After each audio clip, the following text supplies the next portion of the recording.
हम तवाइफ हैं, रानिया है लाहौर की। संजय लीला भंसाली की नेटफ्लिक्स सीरीज देखी? कहानी की बात तो बाद में करते हैं, पर सेट देखे आपने? लगा हीरा मंडी नहीं, डीएचए का कोई फेज है।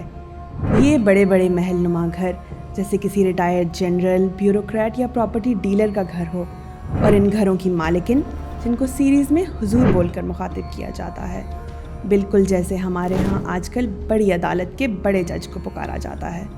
वो अलग बात है कि वहाँ महफिल सजती थी और यहाँ अदालत लगती है। सीरीज़ में एक सहाफ़ी भी दिखाया गया है। नहीं, अरे वही जो इधर उधर की खबरें सुना के पैसे कमाता है। गो कि उसका असल काम नहीं, असल काम तो कुछ और है। अरे वही उस्ताद जी, हीरा मंडी के दलाल। सहर जी, लौंडियों को अंदर ले जाओ। सीरीज़ में बुनियादी तौर पर तवाइफों की आपसी रकाबतें और ताकत के हसूल की जंग को दिखाया गया है कि कैसे एक तवाइफ हीरा मंडी पे बरस हाँ बरस से राज कर रही थी कि एक और तवाइफ की एंट्री होती है और पुरानी तवाइफ को अपना इक़्तिदार बचाने के लिए क्या क्या तरद्दुद करने पड़ते हैं।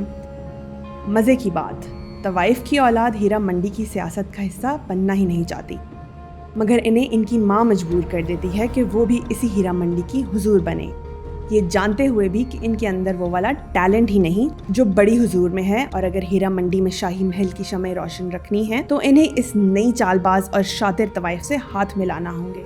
देखिए आज किसे आपसे मिलाने लाया, फरीदन जान। अब अगर आपको बड़ी हुजूर अलमारूफ मलिका जान की अपनी औलाद को आगे लाने की ख्वाहिश ये जानते हुए कि वो इस काबिल ही नहीं और किसी पाकिस्तानी सियासी ख़ानदान में कोई मुमासलत नज़र आ रही है, तो ये आपका मसला है। अब बात करते हैं हीरा मंडी की नई एंट्री, नई तवाइफ फरीदन बी की। सीरीज़ में दिखाया गया है कि जो बात सामने ना आई वो ये कि फरीदन का माजी भी बड़ा ही दागदार था, मगर हीरा मंडी में जो सहाफ़ी था, अरे अपना उस्ताद जी, इसने फरीदन का भरपूर साथ दिया। इसके लिए गाहक ढूंढ ढूंढ कर लाता, इसकी खूबसूरती और रक्स का डंका हर जगह बजाता, और दूसरी जानिब फरीदन जानती थी कि दुश्मन का दुश्मन दोस्त है। तीर निशाने पे लगा है मेरी जान, और हाथ पे। मलिका जान की उस वक्त के एक फ़ौजी अफसर से ज़रा अनबन हो गई थी।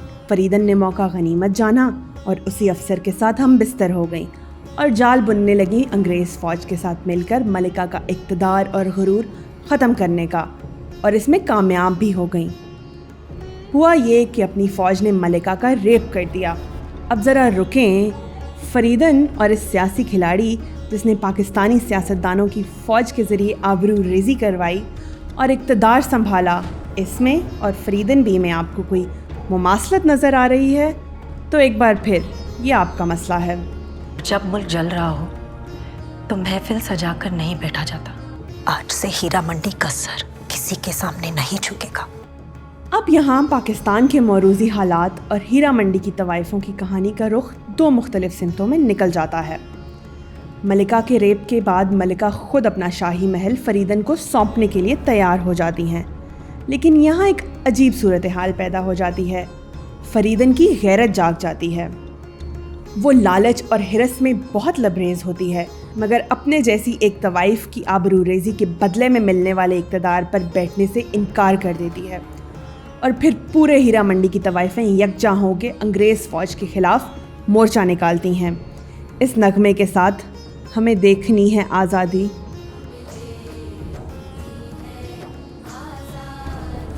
सीरीज़ का इख्तिताम तो यहाँ हो जाता है। हीरा मंडी में पाकिस्तानी अशराफिया जैसी कुछ अशराफिया नवाबों की शक्ल में दिखाई गई हैं, जिसका जिक्र क्या ही करना।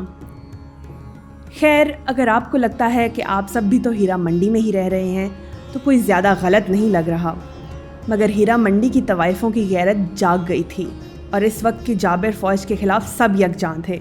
यहाँ कौन किसके साथ सो के अब तक इक़्तिदार हासिल करता रहा है, ये किस्सा अगले 100 साल बाद सही, बशर्ते कि ये यकजां हो जाएं।